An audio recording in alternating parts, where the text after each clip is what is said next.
Claude is currently one of the most popular and trending AI agents in the world. It gives very strong, detailed, and high quality results for our questions and prompts. But the main problem is the usage limit. Even after doing a little research or sending a few prompts, we often see that the usage limit has been reached. Then we have to wait for 3 to 5 hours before we can use it again. This happens because when we give continuous prompts, Claude goes through a deep analysis process multiple times before generating the final answer. As a result, the tokens get consumed very quickly and we run into this problem. But today, I want to share a small tip with you.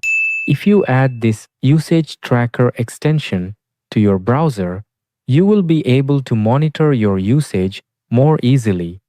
You can keep track of how much usage you have left, and based on that, you can plan your prompts better and get the answers you need more effectively.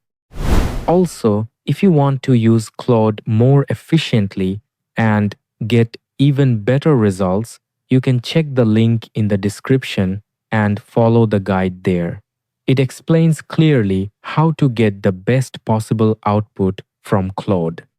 If you found this video helpful, don't forget to subscribe. Thank you.